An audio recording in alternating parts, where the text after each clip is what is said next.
Good afternoon, everyone.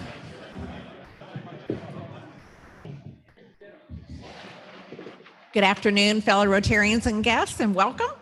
Today is May 24th. May is flying by. We welcome everyone to the Rotary Club of Gainesville. So guests and visiting Rotarians who are joining us on Zoom, please identify yourself in the chat. And if you're watching on YouTube, as always, please register your participation by sending an email to info@rotarygainesville.org. Pete, are you ready for us? All right. Thank you. Sorry, receiving a blessing, so I need one. Anyway, I was driving down 13th Street the other day and stopped for a red light, and this college kid ran in the back of it. And so I got out and I looked around the back of my car, and it had a dent in it. And I looked at it and I said, I am not happy. And he looked at me and he thought for a minute. He said, oh, well, which one are you then? God bless America. God bless America, land that I love. Stand beside her and guide her through the night with the light from above. From the mountains to the prairies, to the oceans white with foam. God bless America, my home, sweet home. God bless America, my home, sweet home. Please join me in pledging allegiance to our flag. Pledge allegiance to the flag of the United States of America and to the republic for which it stands, one nation under God, indivisible, with liberty and justice for all. Thank you very much, Pete. Laurie Vidal, would you please? Well, this past weekend, the Gainesville High School class of '67 had their 55th graduation, deal. And Jeff Montgomery was there for that. And every reunion, he has always done the gator to end the dancing time. And so we're still trying to figure out whether he did it. I went to bed and to see if he was able to pull that off. But so I'm wearing the colors today, purple and white. Here we go. But on a more serious note, this is a big weekend coming up. And so with that in mind, let us pray with a focus on the fact that Memorial Day is just around the corner. Let us pray. We are blessed to have a nation of brave men and women who have sacrificed greatly for our country. Our great nation celebrates and commemorates their memory as we come to Memorial Day in honor of their courage and their service and the giving of the ultimate sacrifice. Heavenly Father, you who sees all the hurt and comfort that is needed for those who have lost loved ones in the military, let us continue to remember those who have given their lives and their families, who might still be grieving even to this day. Remind them of your love for them. We pray for your great favor and goodness to be evident in their lives. Please be with also all those who wear the uniform, who serve our communities and nation every single day, provide protection, being the guiding force who leads the way. And we ask you to be their rear guard and keep them safe from behind. We ask that you would draw them to yourself as they face dangers in a dark world. It is a good thing for us to come together today. It is good to laugh. It is good to talk and to share, to enjoy one another. And we ask you now to help us to focus on the opportunities we have before us to bless our community. I pray in your name. Amen. Thank you very much, Lori. At this time, please feel free to take your seats and remain standing if you have a guest or you're a visiting Rotarian, and we'll bring around the microphone for you. Chad's got it today.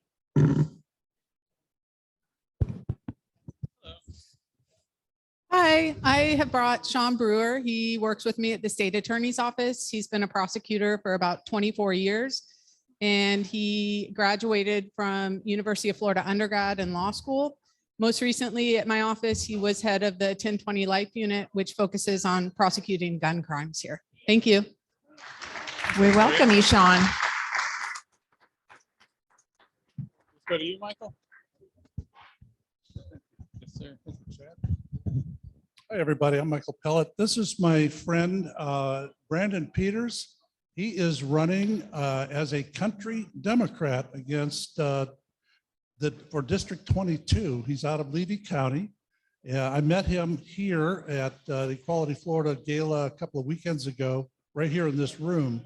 And he just seemed like he was a great mix to give Mr. Clemens some competition. Yeah, I think you got to pay. Yeah. Okay. Greg, you coming up? Oh, okay. Oh, okay. All right. Yeah, there might be a little fine there. Okay, we are going to move on to announcements by Rotarians. And actually, Greg, while you're up, you want to bring the money? Come on up. You're next.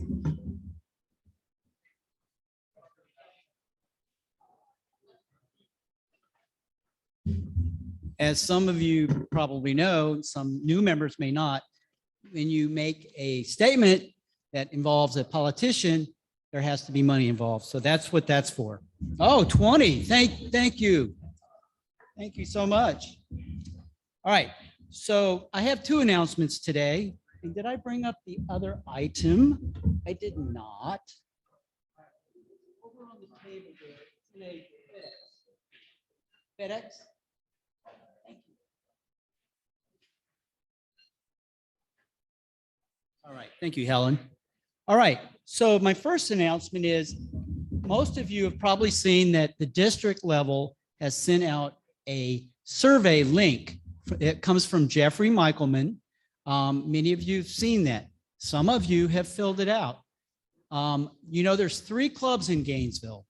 There's all those clubs, they spurred off of our club. We are the original club, but we're in 3rd place right now in terms of filling out that survey compared to the other clubs in Gainesville.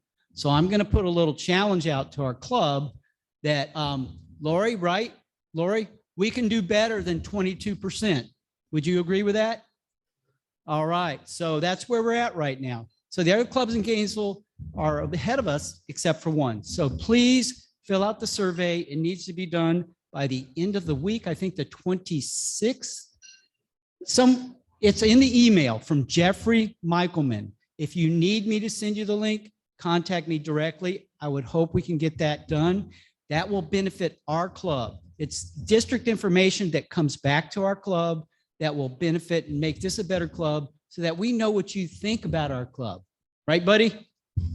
Very good. Thank you.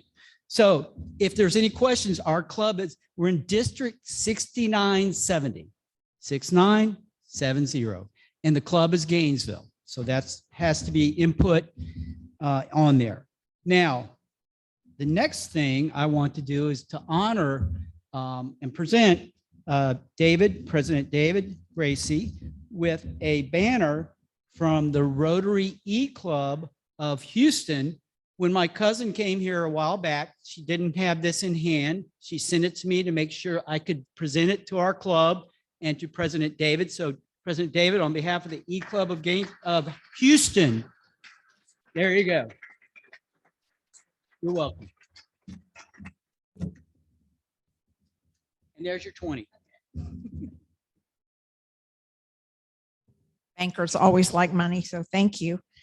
Brendan, you have an announcement for us, please.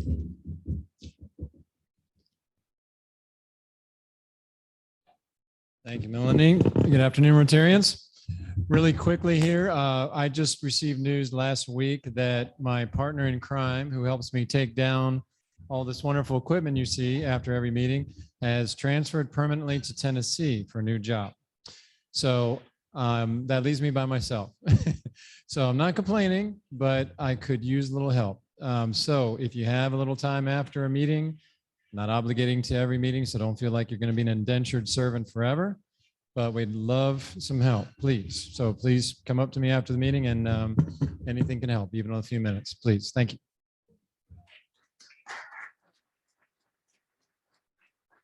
And Brendan, I'm going to thank you too, because you take these tablecloths home many, many weeks and bring them back. And that's another task and job that we share here at Rotary. Okay, well, without further ado, I'm going to go ahead and turn the program over to President David.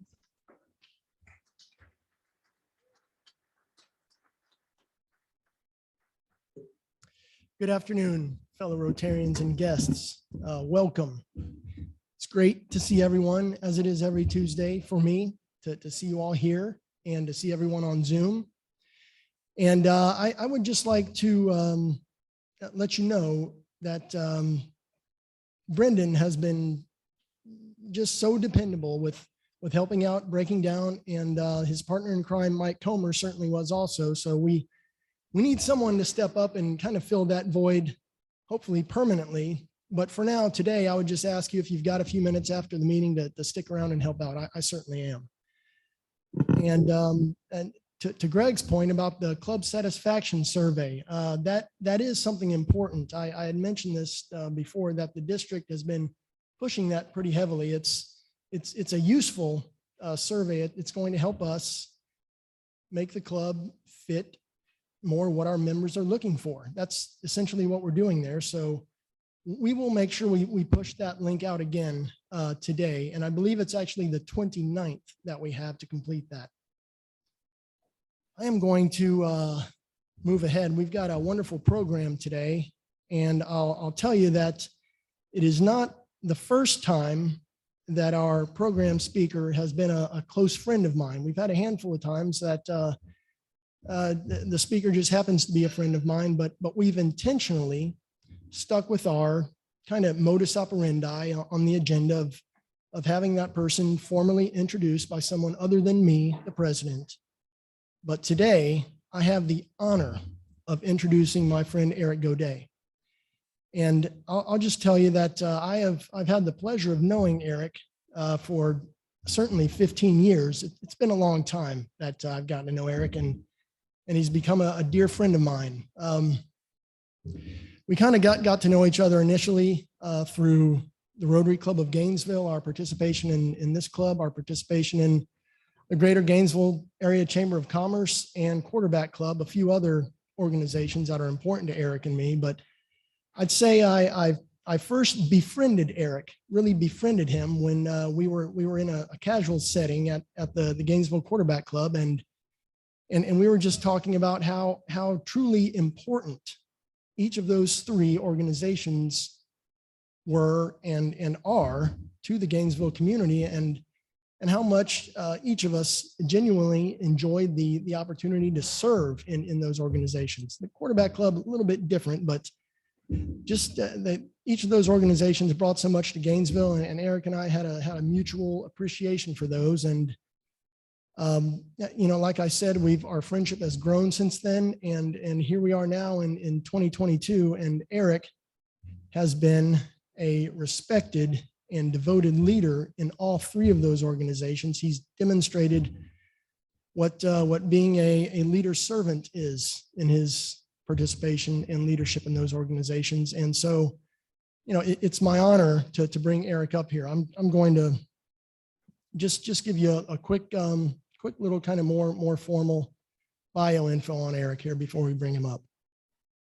Eric was named the president and CEO of the Greater Gainesville Chamber of Commerce in 2018. Under his leadership, the chamber team continues its mission to facilitate economic opportunity, business success, and community progress for the Greater Gainesville region. Eric was recently quoted in saying, "Greater Gainesville is undergoing a period of accelerated growth. There is a lot of energy and vibrancy in many parts of our community. Growth is essential to our survival. If we're smart about this growth, we can ensure it is sustainable and that everyone in our community benefits." Eric has served the community for years in many ways. Prior to accepting the chamber position, He worked as Vice President of Organizational Advancement for Haven Hospice. Eric was also a founding member of RTI Surgical, working as a change agent within the operations, marketing, distribution, donor services, and communication departments. Eric has a long history of leadership within the chamber, having served as interim president, CEO, chair of the Public Policy Committee, and chair of the Council of Economic Outreach. Finally, what's unique about Eric is he was also the chairman of the board of directors for the chamber before taking the job as the president CEO. That's very unique. Quickly about the chamber, Eric's going to talk plenty about the chamber, but this is pretty neat. Gainesville Chamber has been the voice of business in the Gainesville area since 1924, representing over 1,300 members that employ more than 80,000 people. The chamber is leading the effort to make the Gainesville region a global hub for talent, innovation, and opportunity. The chamber is 5-star accredited by the United States Chamber of Commerce, putting it in the top 1%, the 99th percentile of all chambers nationwide.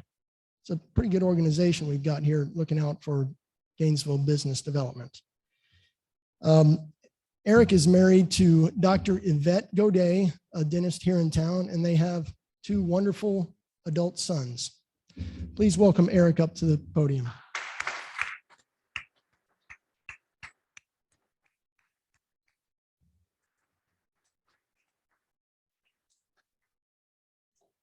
Thank you, President David. Okay, pressure's on. I better deliver here. Okay. Well, David, you know I value our friendship dearly, and each and every one of you. My wife and I came here back in '93 and thought this was going to be a stop, and it was a stop. As Dr. Petty always teases me, I think I shared with some of you guys, it was a couple months ago, we were at a wedding, and you know, it was a tight fit, and Yvette goes through and I'm trying to squeeze by, and he says, 3 years, huh? Because that's what I told him how long I was going to be here. And it's beautiful to laugh and to have someone like that has a vision and willing to share and invest in us here in the community. And so before I get started, I want to share a recap video of 2021 and just set the stage for some more stuff I'm going to share with you. So I'm cueing Tom, and I know he's got this.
All right, thank you, Tom, for playing that. Okay, so just to give a little bit about what's going on in our community.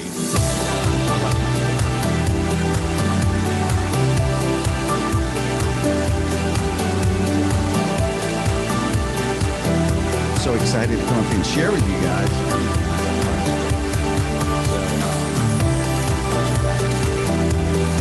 reason I'm showing these pictures of our 2022 Economic Development Committee, Throughout this as a pandemic, community, we have we're been only as good truly as the people fortunate that are to in have our people in our community working community to make step things up and happen. help others. And these Today, we are individuals joined by give one of an those incredible people, amount of time Kyle, to the really owner of explore Leonardo's how we Millhopper. can better serve our Florida local Credit Union, community. banking And is so built on everyone gets relationships, excited with all the supported new by friendly companies and stuff service that's and coming. expert advice. But that's just a FCU tiny members get it. fraction of Competitive the rates on economic business development that's and real happening in our estate loans for community. companies I would say big and small. 90% Florida Credit or Union, more of member all the owned, growth that we're community having are proud. from our Thank you for existing joining us companies. today. The companies that we have here, I mean, mom and pop, large So ones, for those everything, that haven't it's had the growing pleasure exponentially. of The coming and eating jobs, at the your people, the passion. fabulous restaurant, We have tell a us a lot little of bit new about people that are Leonardo's. moving to our area, and they're opening up businesses. So I share with some of our community just some statistics in terms of what's happening.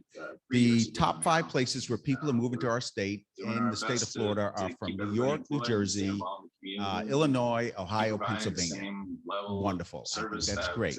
But that's not where the top people are moving from in our community. And The I number mean, one yes, place the people are food moving is into our always, community always are from fantastic. South Florida. And We're Leonardo's is opening such a new prevalent businesses and name in ribbon our cuttings, community and many of has them been came for here to UF years. and undergrad, and they But started I a would family and went say back I home. have They're like, heard they're much getting more out of there about and they're moving back up here. The second place where people are moving from are North Georgia, the Atlanta metro region. So we even have a new acquisition of our gas company, and I'm drawing a blank. Gas South, thank you so much. So Infinite Energy, I'm trying to blend South and Infinite. And what's really neat is I was talking to their president and he's like, we're going to make Gainesville our second headquarters. I'm like, well, that's great. Thank you. Why are you doing it? He said, we got more requests to come down here and work than we have up there. And so that's a testimony of what's happening here. And so one of the things I realized, if we take care of our local community, we take care of our local companies and we serve them, others will want to come. And that's what we see happening in our community. And it's really exciting. And it's one of the things that we want to really focus on. So I'll give you a quick list of some highlights of what's happening. So Vobel is a large AI company. So it's the second one we brought to this region. And we're really excited to make this happen. And, you know, when we dig deep and we find out the individual in charge of locating and the new locations was from Gainesville, grew up here, went to Gainesville High, was living in Tennessee. The other person that was a partner in making that happen was out there in Oregon. But the beautiful thing about Vobel is that its founder went to the University of Florida College of Engineering, and just ecstatic to come in. So you see a company that's making a global impact, but they're coming here to build and make their headquarters and growth here. So one of the other things that we're really excited, and this is a beautiful example of private-public partnerships, and that's the Alachua County Sports Event Center. So we have the Celebration Point group, we have the Alachua County, the state of Florida, all of them came together to really make this incredible opportunity happen here. And it's going to be transformational to our region, especially the parents who are used to having to drive all over Florida to take their kids to play some sports. Another really exciting technology is Pressure Technology, Inc. This is an announcement that we're going to probably have coming up in a couple weeks. This is a company that's already located a property in Alachua, started build, I think, a 20,000 square feet building. They have a lot more building planned. What they do is this company focuses on steel, and it has a proprietary process on how it hardens and works with the steel. And it's really valuable for the aviation and medical device industry. And so this is another example of bringing manufacturing back to our community. And so their announcements coming up in July, maybe like the 13th or the 11th, around that time. Another manufacturing group that moved to this area is Consortium, Aerospace Group. This is a group that really, when you're in the plane and you're using Wi-Fi and you have the ability to plug in your phone, this is a group that has all the patents with the FAA. They're now based here in Gainesville, and they're retrofitting planes. You'll see Delta planes coming in, American planes, and they're stripping them down and retrofitting them and putting this in there. What's really great is these companies are now here. These jobs are here. They can train individuals how to do it, someone with a high school degree. And the beautiful thing is, this is real manufacturing. If they can't source the parts, they can manufacture them here themselves. So this is helping us move forward in that whole arena where we're bringing in diversity of jobs and skills to support our incredible education and our medicine factors that we have here. Another exciting manufacturing company that has moved here recently, and we just announced, was A&M Manufacturing. So it's the old Hunter Marine station that was sitting idle for over a decade in Alachua, is up and running. They're creating about 3 or 4 different types of boats there, and they have another one that they're doing out in Chiefland also. So that's really exciting to see. We just had a big announcement from HCA this year also. It's time that they've run out of space. They added 2 new floors last year and still couldn't handle all the patients that were coming through. So they're going to be building a whole new hospital off of Archer Road. Another ribbon cutting that we had was Concept Companies ribbon cutting. So their headquarters over there at Markets West, across from Oak Hall, and that's where they're located. And they're even expanding and building that also. But they also are building a whole convergence area where there's going to be a live, work, play with wet labs and everything that's going to be happening out in Alachua. It's an incredible program and process that's happening. Everyone's familiar with the Blunt Hall ribbon cutting. We had that whole announcement. That's a hugely transformational project that's happening in Midtown. And we're very excited about this summer, the Hyatt Place downtown Gainesville. I'm getting calls from groups all over the country trying to book, and I'm just forwarding it to them. You know, they're ready to come and book this place and move in. And this, we hadn't even opened the doors yet. So these are some of the exciting things that's coming on. What we have here is the last one, is the airport corridor analysis. Now, this is something that I'm really excited because in most communities where I travel, the airport and that whole corridor is the most valuable economic development land. And I think we've been sitting on ours for quite a while and not really utilizing it to its best use. But I can tell you, I'm really excited about what's coming. One of the things that's happening is we're getting a Army Equipment Concentration Center. And if you're not familiar with those, they are around the country, and wherever they put them, you watch hotels, restaurants, other supporting businesses come around there. What this will do is, for the state of Florida right now, if we had a hurricane in the Keys or anywhere in our state, we have to send our reserves to Alabama and Georgia right now to get our equipment. Our equipment is not housed in our state. The Army Corps of Engineers have identified that Gainesville is the best place to locate that. We got the old fairground property of where it's going to come. It's moved through the federal legislation. I think it's been approved, and I guess they're working on the final details. That's going to be a huge impact in terms of jobs and everything else, but more importantly, from a safety standpoint, to help bring resources to our community in a timely manner. And so with that, I'm really excited, and that helps us launch that whole corridor into really its best use. Let's see. Okay, here's some pictures from the Vobel announcement, the welcome announcement that we had over at the engineering department. And what you see here are some of the first staff that they have. And I forgot the total number, but it's incredible the amount of people they're going to be at. Oh, there it is, 120 jobs and locating in the Innovation District. And I think this may have been some of the first 5 employees that they had a couple of weeks ago. This is the topping off ceremony for the Alachua County Sports Center back on May 6th. And we're really excited, not only the amount of square feet and the jobs, but you know, the infrastructure and the amount of other growth it's going to spur. I think this project alone is going to spur another 80 million in other investment in that area. Pressure Technology, this is the company I was telling you about, bring in 30 jobs. And yeah, that's on July 13th that we'll have the ribbon cutting. It's going to be in Alachua, and this is where they use the special technology for steel. And what's coming up, are very excited that actually today from 4:30 to 6 p.m., we're celebrating manufacturing technology advancements. And so there are going to be a lot of speakers, different folks. It's going to be held over Exactech, and just a celebration of manufacturing, what's happening in our community. One of the things we learned during the pandemic is that manufacturing is so critical when we lost our supply chain and ability to bring stuff in. And everyone in Florida is trying to make an impact and make that change. And so this is some of the pictures of what happened at Consortium down in the bottom left. And over here on the top right, you can see A&M manufacturing. With so we got aviation and marine manufacturing happening in our state. We got the Blunt Center up top here. That's incredible to see what's happening there. We have HCA with their new branding as they're moving forward and continue to expand. Market West, we have actually the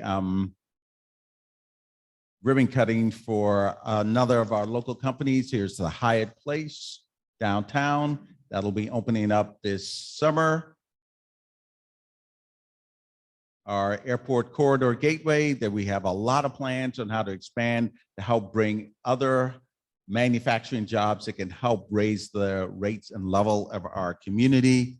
And with that, I just want to share that we're in an unprecedented period in the history of Gainesville. Right now, we're at our lowest unemployment. Our state rate is at 3.2. We're at 2.3.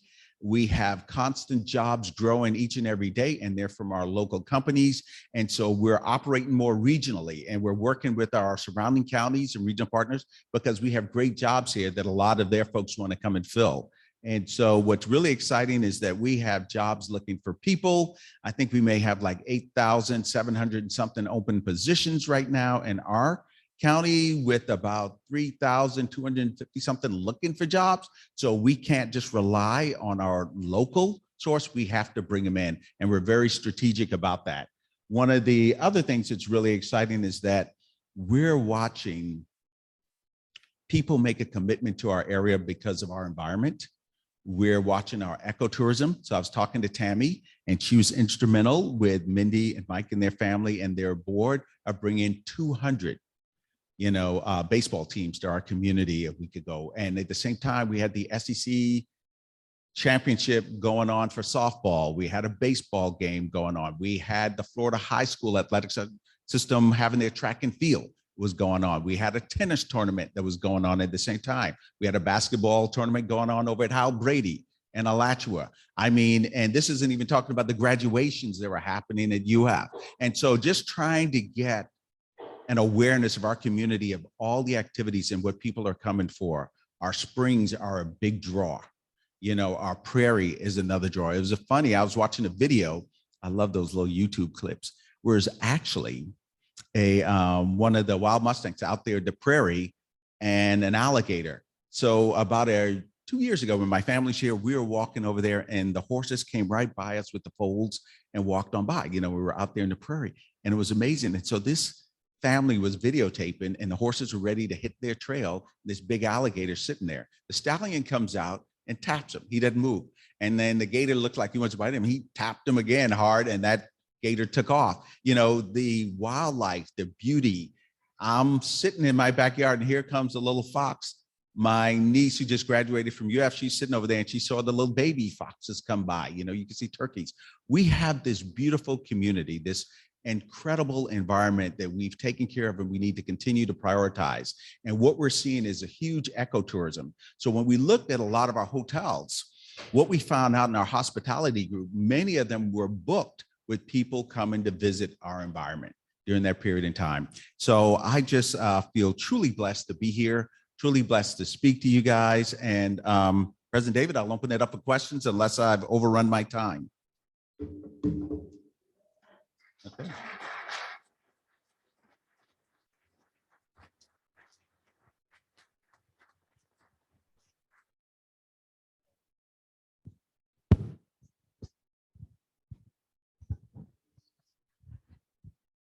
All I can say is I'm excited. Thank you, Eric, for sharing with us.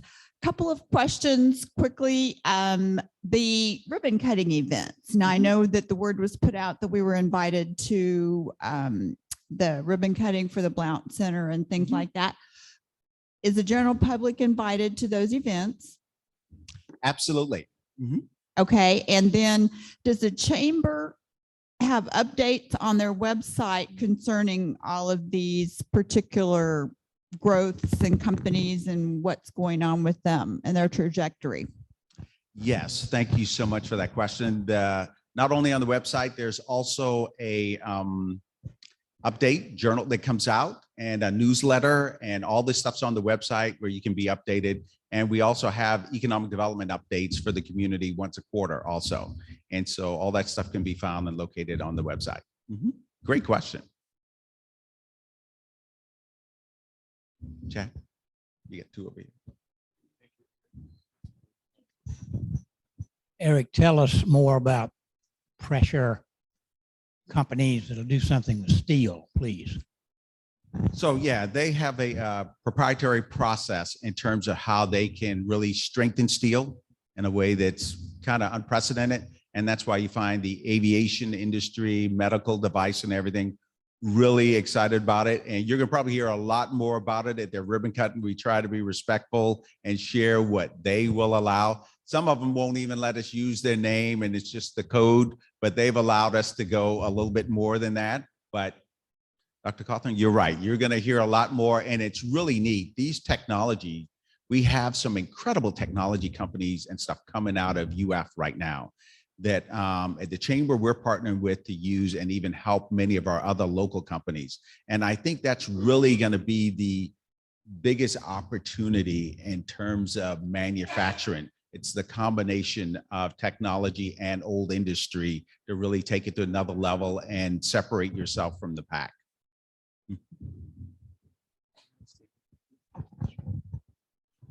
Eric, can you give us a range of, thank you for your presentation. Can you give us a range of the salaries and wages that are coming to the community from the companies that you mentioned?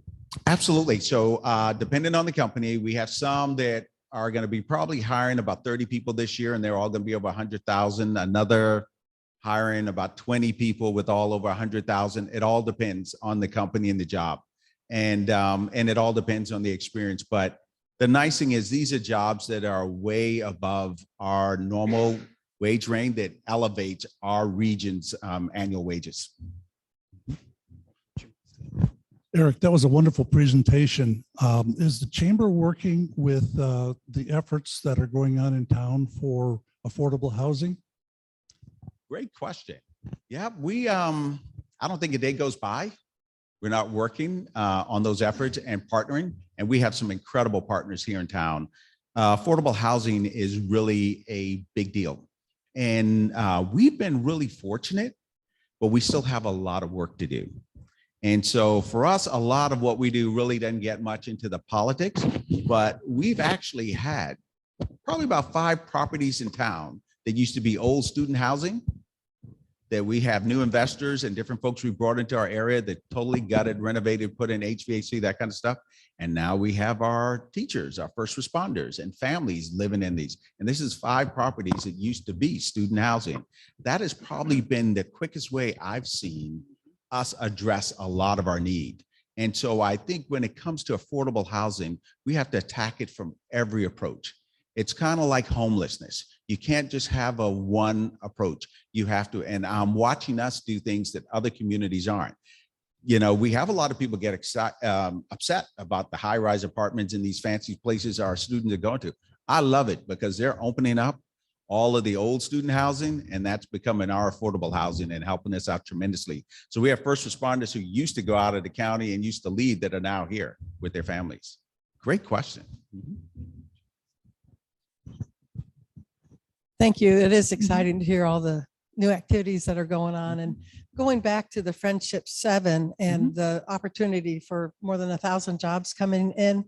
Are you working with the schools and the Santa Fe College to assist individuals? Like you had mentioned, these jobs would be available for individuals that barely have a high school degree, and that it's not just bringing people from other places here, but really making sure our local people are getting trained and hired. Great question. So, you know, it's, we can't do it without our local partners. And so our school system, Santa Fe College, they're just incredible. And so every week I get to spend some time. I don't know if you're familiar with the ABC program and over there at Santa Fe. Well, you have individuals who are being trained, skilled in jobs that we have a lot of demand for.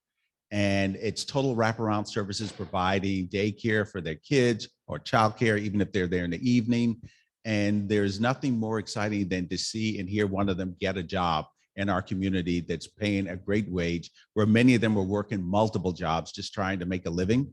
And so these programs do exist. And for me, it's that collaboration that makes a difference. And so we're watching resources being used by our Alachua County school system, educators and volunteers coming out of Santa Fe College that are all happening to make this happen. And there's nothing better than seeing these individuals or meeting one of them that have gotten a great job because they've gone through these programs.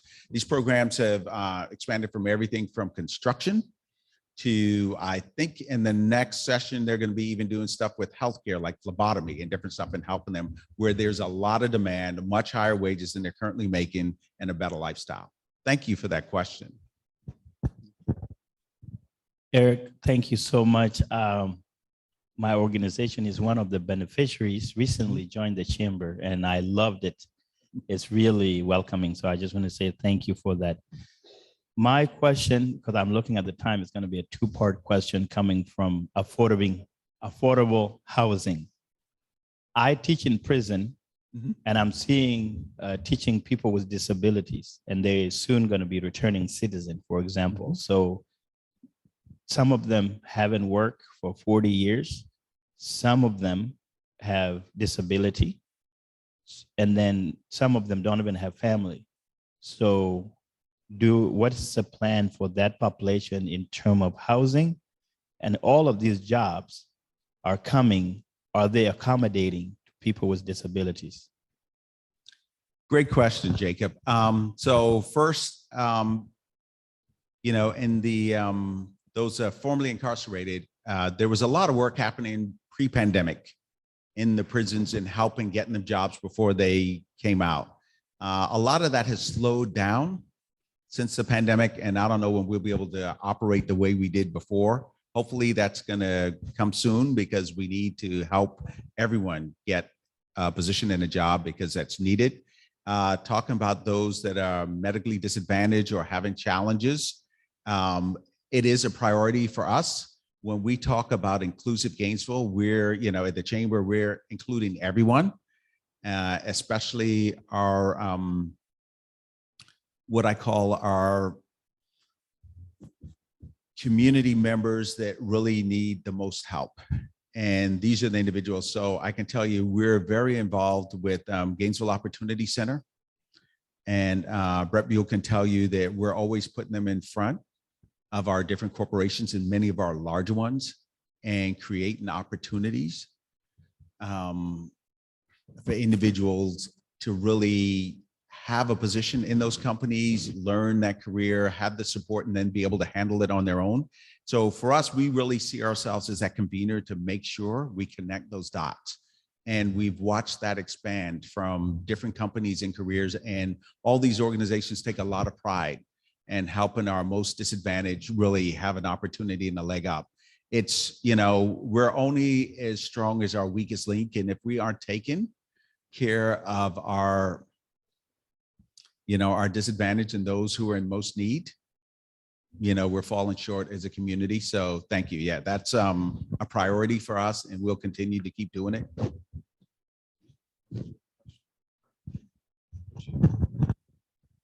Eric, the number one plank in the downtown strategic plan is to make downtown clean and safe. And we've heard in this club presentations from Lonnie Scott about what goes on weekends, late at night after the bars close. What is the chamber doing to help ameliorate that? Great question. So the chamber holds a bi-monthly update with our GPD.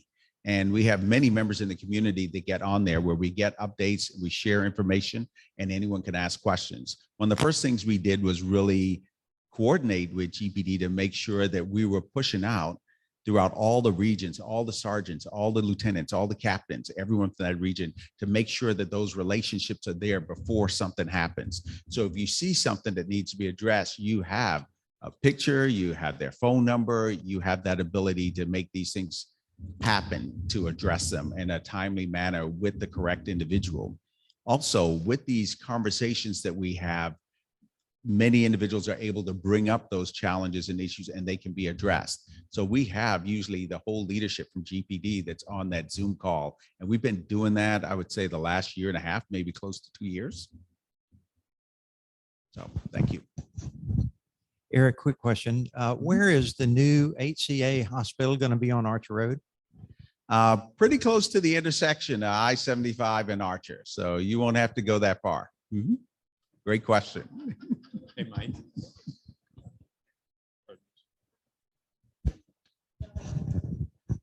Eric, thank you so much for your presentation. As you know, one of the great resources that this city has is the Kelly Power Plant. We have 16 acres in the center of town. It is really a transitional zone between our traditional downtown and where we are right now. Is there anything that is going on between the city, the county, UF, and the chamber towards taking advantage of that opportunity that is there to develop that properly in a manner that will, enhance our manufacturing capacity and grow the city along right lines and being of service to a lot of folks who need jobs in this area? Great question. We have a lot of interest. There are a lot of people on the outside that would love to do something with that, the whole power district. You remember when things were moving forward and we thought we had a great big plan and we we're going to make a lot happen. I think sometimes we kind of overestimate our ability. It's an incredible project that it's probably very achievable if we take steps and carve it up in portions and make it happen. It would be an incredible site. I say that's up to all of us. What do I mean by that? It's the people we elect. Unfortunately, right now, there's not enough consensus to really move many of the projects in our city right now. If we could get enough of them to agree, that can happen. We've done it before and we thought we were moving forward. And I think we just have to prioritize it. And our elected officials have to agree that that's what they want to do. But there are a lot of outside groups that are interested, have been, and will continue to be. So it won't be a lack of interest, but really prioritizing from our elected officials to move that forward, if that's a project they're interested in. And I would encourage you to write all of them and encourage them, because there are a lot of us already in their ear, encouraging them to do it, because you're right. It's a valuable resource that's just sitting there.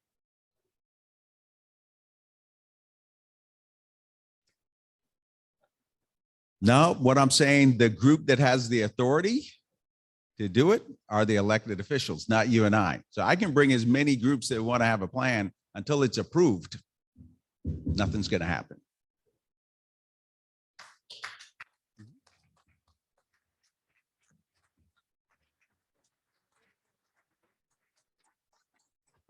Eric, thank you.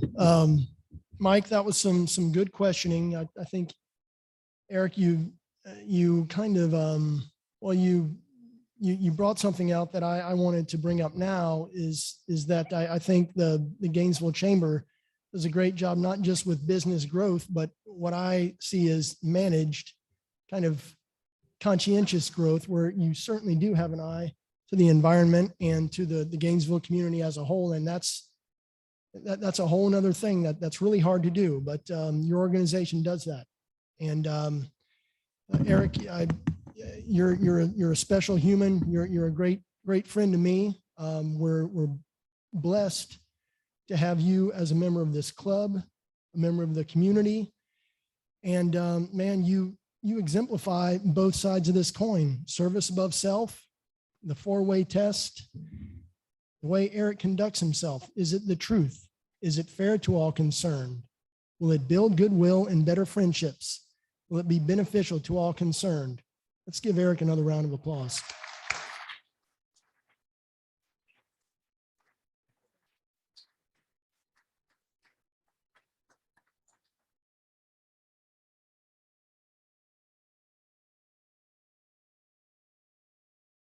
Okay, everybody, excuse me. The last three digits for our drawing are 743.